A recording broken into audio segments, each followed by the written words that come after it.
A stroke cut short the first phase of Jason Crigler's promising career as a rock guitarist. His recovery required equal parts of treatment, creativity, and compassion.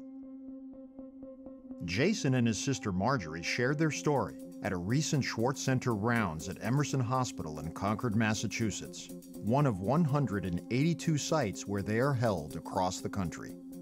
I was living in Brooklyn, New York with my wife, Monica. She had just become pregnant. I was and am still a working musician. I'm a guitar player, and I was performing quite a bit in those days. August 4th, 2004, I was up there on stage performing at a club in downtown Manhattan. All of a sudden, I start to see lights and colors in the air, and finally I just get so freaked out by it, I run off the stage, I throw my guitar down. Monica, my wife, luckily was there. I sort of went right into emergency mode, stayed really calm, got him outside to the sidewalk where he was able to lie himself down, and he kept saying things like, I can't hear you, you sound so far away. And what I had was a brain injury, it's arterial venous malformation, AVM, that burst. And then the next thing I know, it's a year and a half later, I'm living in a different state. I have a, almost 1-year-old baby girl, and I've got all these physical issues to deal with. It's a very strange phenomenon to happen. It's like the Twilight Zone, really. So it was not okay with the family members for a doctor or a nurse to come in and talk over him as if he wasn't there. We insisted that they address him directly. And we weren't shy about removing people who talked about Jason in the past tense. Oh, what did he used to do? The way the Spalding staff helped us feel hopeful was through their compassionate care. When you come from a place where people are not treating your loved one as a human being, and then suddenly you're in a place where they are treating him with dignity and respect, that translates directly into, well, obviously they have hope for this person.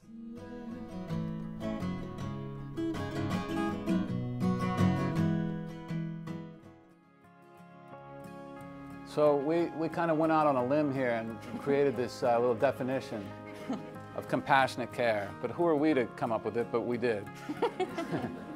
Compassionate care occurs when the goals of the caregivers and the goals of the patient and family become one. That's in an ideal world. I could feel in the room that it had an impact and that people were really absorbing what we were saying. I've been the rounds leader here for the Schwartz Center rounds for almost 10 years. And I can say that this was probably, if not absolutely, the most powerful rounds that we've ever had. It is very clear that you can't deliver compassionate care unless you're willing to connect with a patient and family. For us, Jason's family was a huge part of his recovery. It's thrilling to come and be able to share our experience, to give that back, and throw it into the mix of developing greater, deeper, compassionate care. We're really working on being person-centered, that it's not just that you're a patient, but you're a musician and you're a family and you're a loving family, and to feel in connection with you guys as you present to us your inner experience just makes me cry and also brings joy to my heart. I'm composing a lot of music. That's sort of a big focus for me these days, is composing music for film and for ads. I have a whole studio at home. I just love it. I just can go down and create music down there. But I do love to perform, and I'm always going to do that. It's something that makes me feel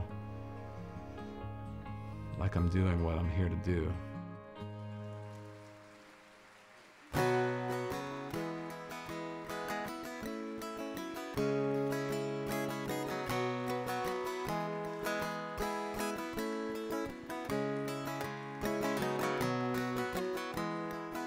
This is the first song that I wrote after a year and a half that I don't remember. And it's a song that deals specifically with my illness and my recovery from the illness. My wife Monica is up here helping me out with it tonight, so.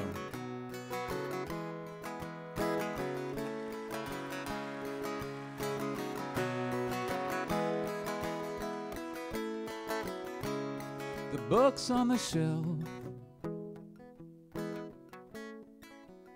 some straight up and down, blankets of dust,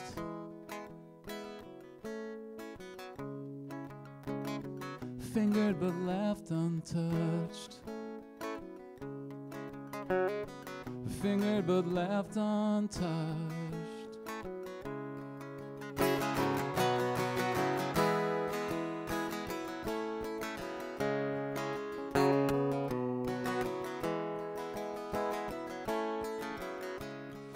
Picturing positives,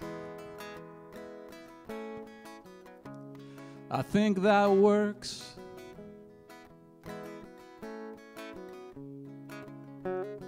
Just the opposite of carrying stones to church, carrying stones to church. I lost my voice in the forest. I fell down on my knees, tried to make a sound. My body on a tightrope made of light.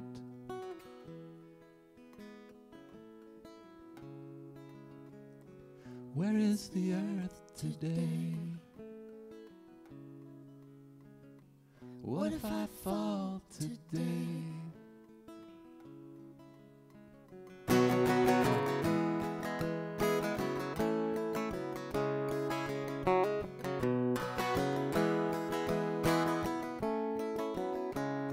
The books on the shelf, unraveling pages. The poem I wrote,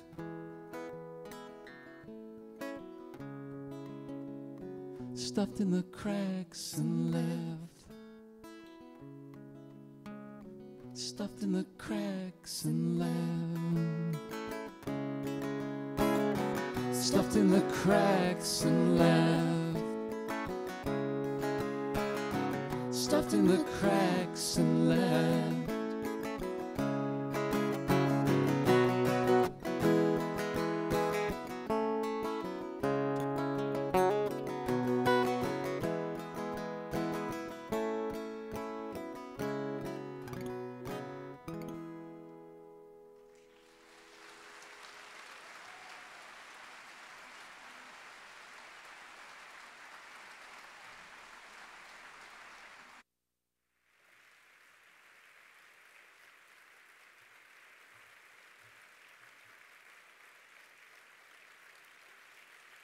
Thank you.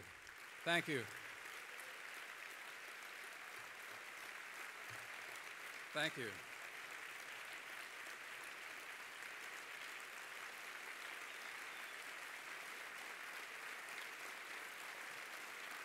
Thank you. Thank you.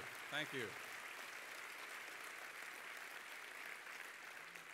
Thank you. It is extremely gratifying to receive this kind of response, I have to say. You know, just a short time ago, my doctors wondered if I would even stand, let alone play the guitar. So, thank you very much.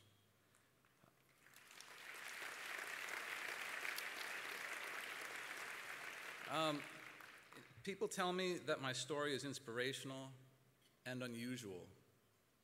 My message to caregivers is please use the present tense when you address patients in extreme circumstances. That means talking about what we do now, not what we did before our illnesses. As you can see, I am very much a musician. Am a musician.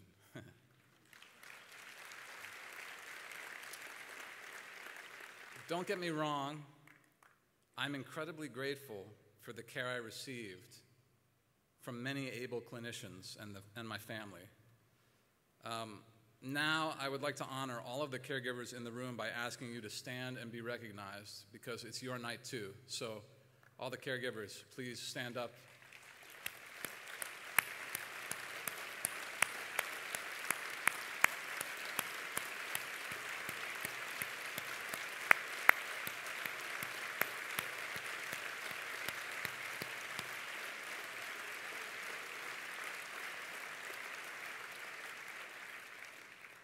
My sister Marjorie and I have been giving our Defying the Odds presentation at healthcare facilities across the country.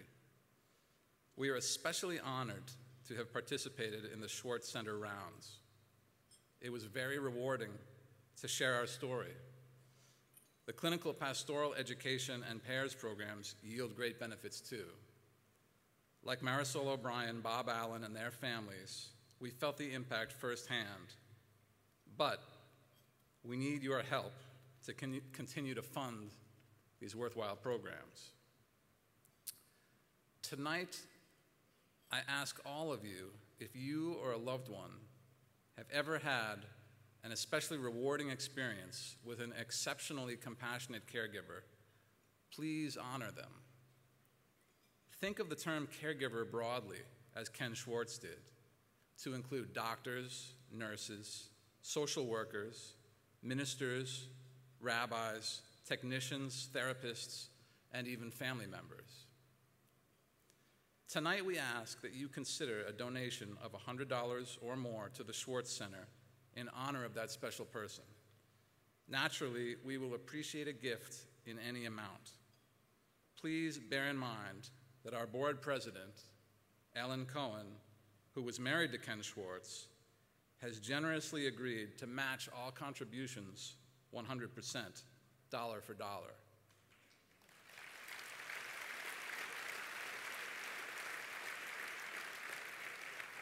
That means that whatever you give will be automatically doubled. If you do the math on it, you can figure that out. A group of medical and nursing students, the caregivers of the future, along with other volunteers, are standing by to collect your pledge cards. There will also be volunteers in the back of the room to collect the cards if you would like more time to fill them out. Tonight, I would like to honor my wife, Monica, my sister, Marjorie, my parents, and my caregivers at Spaulding Rehabilitation Hospital for helping me to recover.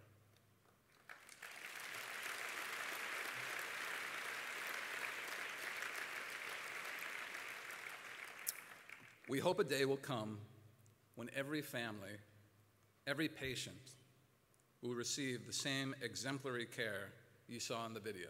Thank you very much.